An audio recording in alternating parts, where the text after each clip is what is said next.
अस्सलामुअलैकुम नाज़रीन, इस वीडियो में हम बात करेंगे कुरैश उस्मान सीरीज के सीजन 3 के वॉल्यूम नंबर 83 के पार्ट 3 के बारे में। चैनल पर पहली बार आए हैं तो चैनल को फौरन से सब्सक्राइब कर लें। बाकी के पार्ट्स भी कुछ ही देर में हमारे चैनल पर अपलोड कर दिए जाएंगे। तो चलिए नाज़रीन, शुरू करते हैं आज की वीडियो।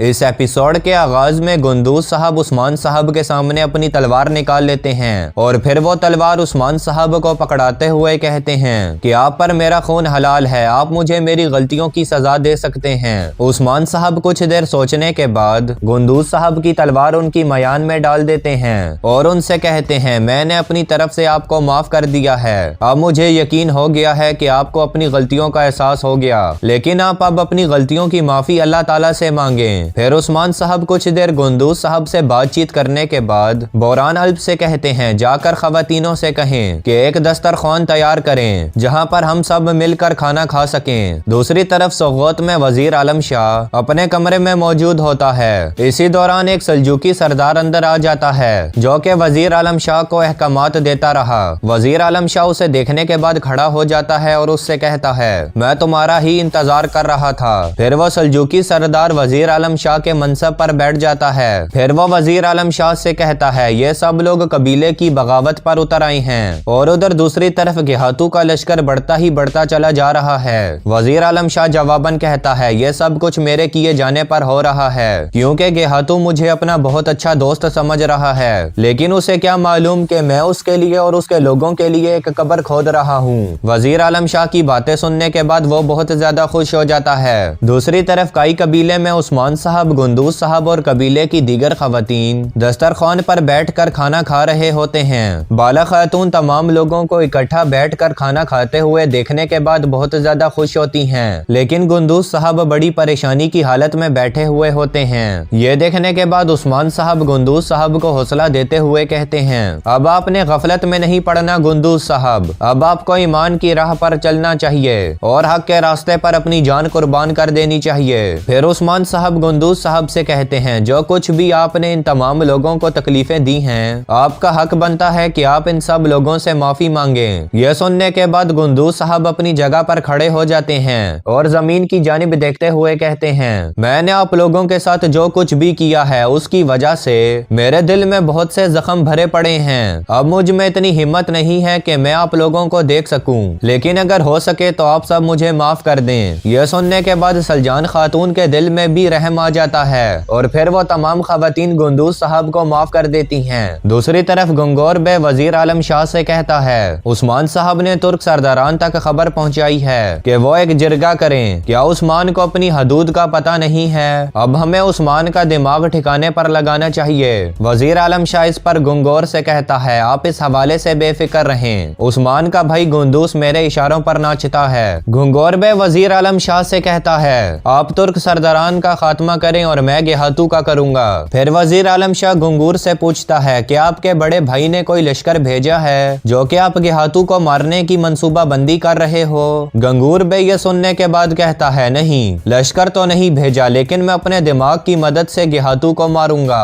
उस हवाले से आपको फिक्रमंद होने की जरूरत नहीं। ये कहने के बाद गंगूर बे वहां से रवाना हो जाता है। दूसरी तरफ उस्मान साहब जेर कोताई को बुलाकर कहते हैं कि जेर कोताई, तुम जरा यहाँ पर रुको। और फिर उस्मान साहब सलजान खातून से कहते हैं कि मैं आपकी बेटी आयगुल खातून का रिश्ता अपने भाई जेर कोताई के लिए मांगता हूँ। यह सुनने के बाद वहाँ पर मौजूद तमाम लोग बहुत ज्यादा खुश हो जाते हैं। फिर सलजान खातून मुस्कुराते हुए जेर कोताई को कहती हैं, क्या तुम मेरी बच्ची का ख्याल रखोगे जेर कोताई? जेर कोताई जवाबन कहता है, वालिदा, क्यों नहीं, मैं आपकी बेटी का बहुत अच्छे से ख्याल रखूंगा। यह सुनने के बाद सलजान खातून भी कह देती हैं कि मैं अपनी बेटी का रिश्ता जेर कोताई को देने के लिए तैयार हूँ। फिर जेर कोताई उस्मान साहब से पूछता है, क्या मुझे इजाजत है उस्मान साहब? उस्मान साहब इस पर मुस्कुराते हुए अपना सर हिलाते हैं। यह देखने के बाद जेर कोताई खुश होकर खेमे में नारे लगाने लग जाता है। फिर थोड़ी देर के बाद उस्मान साहब जेर कोताई को रोकते हुए कहते हैं, जेर कोताई, आहिस्ता से, बाहर सिपाही मौजूद हैं, कोई नया मसला ना खड़ा हो जाए। नाजरीन, इसके बाद अगले दिन का मंजर सामने आता है जहाँ पर उस्मान साहब के सिपाही जेर कोताई को तैयार कर रहे होते हैं। जेर कोताई और आयगुल खातून की शादी की तैयारियां चल रही होती हैं। इस मौके पर चरवाहा और कुमराल अब्दाल साहब भी एक बकरा ज़िबा करते हैं। फिर थोड़ी देर के बाद जैसे ही उस बकरे का खाना बनता है तो जेर कोताई उस खाने के बर्तन में से खाना निकाल कर खाना खाने लग जाता है। इसी दौरान बोरान जेर कोताई को रोकते हुए कहता है, जेर कोताई रुक जाओ मेरे भाई, अगर तुम ये सब खाना खा जाओगे तो बाकी लोग क्या खाएंगे।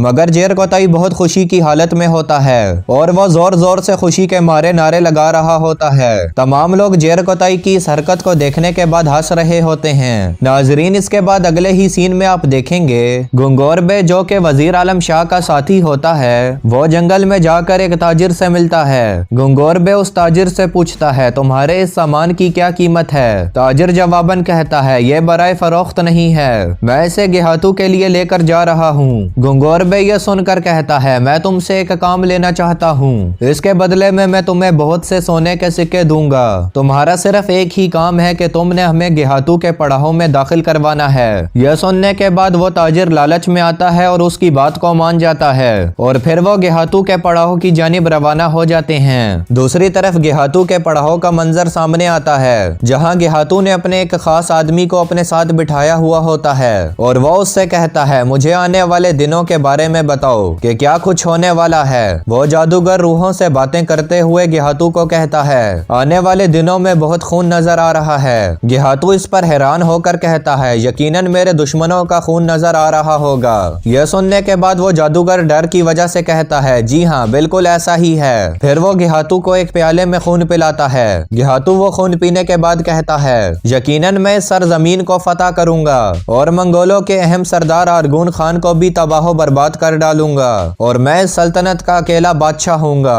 दूसरी तरफ एक खेमे में उस्मान साहब और मिकाइल कोसिस बैठे हुए होते हैं। उस्मान साहब मिकाइल कोसिस से कहते हैं, आप हमारे साथ काफी दिनों से रह रहे हैं, अब आपको अपने काम में मसरूफ हो जाना चाहिए। मिकाइल कोसिस जवाबन उस्मान साहब से कहता है, उस्मान साहब मैं आपके साथ रहकर बहुत अच्छा महसूस कर रहा हूँ, आपके साथ मिलकर लड़ना मेरा शौक बन चुका है। उस्मान साहब ये सुनने के बाद कहते हैं, ये तमाम बातें तो ठीक हैं कोसिस, लेकिन तुम मुझे एक बात बताओ, क्या तुम्हें अपने किले की याद आती है। मिकाइल कोसिस जवाबन कहता है, जी हाँ उस्मान साहब, मुझे अपने किले की बहुत याद आती है। उस्मान साहब मिकाइल कोसिस से कहते हैं, चलो फिर तुम्हारी याद को हम पूरा करते हैं, अब तुम जाओ और अपना किला वापस ले लो। क्योंकि नाजरीन दरअसल ये किला गुंदूज साहब के पास होता है और उस्मान साहब ने गुंदूज साहब से कह दिया था कि आपको मिकाइल कोसिस का किला वापस कर देना चाहिए और इस बात पर गुंदूज साहब भी राजी हो गए थे।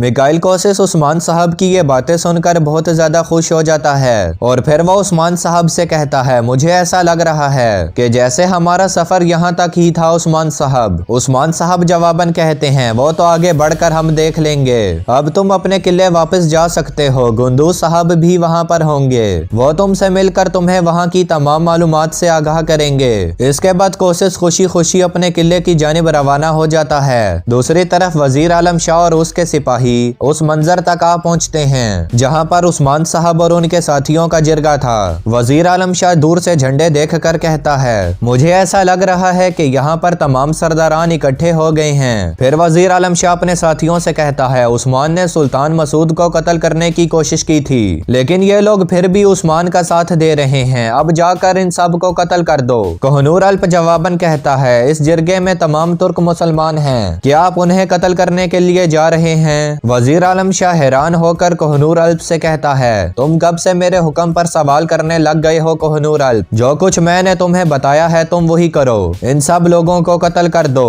दूसरी तरफ उस्मान साहब और तुर्गुत साहब एक जगह पर खड़े हुए होते हैं। तुर्गुत साहब उस्मान साहब से कहते हैं, हजूर क्या आपको याद है कि आपने मुझे एक मर्तबा कहा था, आप जिस तरह भी चाहो हमें समझो, लेकिन हम आपको अपनों में से ही समझेंगे। उस्मान साहब और तुर्गुत साहब अभी ये बातचीत कर रहे होते हैं कि इसी दौरान बोरान अल्प उन्हें आवाज देता है, तो उस्मान साहब और तुर्गुत साहब बोरान की जानिब चले जाते हैं और दूसरी तरफ वजीर आलम शाह अपने साथियों के साथ उस जगह पर पहुंच जाता है जहां पर वो जिरगा मुनक्किद होना होता है। नाजरीन दरअसल इस जगह पर हकीकत में कोई भी जिरगा नहीं होता, यह वजीर आलम शाह और उसके सिपाहियों को फंसाने का एक जाल होता है। फिर जैसे ही वजीर आलम शाह और उसके साथी उस जगह पर पहुंचते हैं तो इन पर तीर बरसना शुरू हो जाते हैं और इसी दौरान एक तीर वजीर आलम शाह के सीने पर पेवस्त होने ही लगता है, तो इसी दौरान कोहनूर अल्प सामने से आकर अपनी ढाल से उस तीर को रोक लेते हैं। यह देखने के बाद वजीर आलम शाह अपने दिल ही दिल में कोहनूर अल्प का शुक्रिया अदा करता है और फिर वो अपने दिल ही दिल में सोचता है कि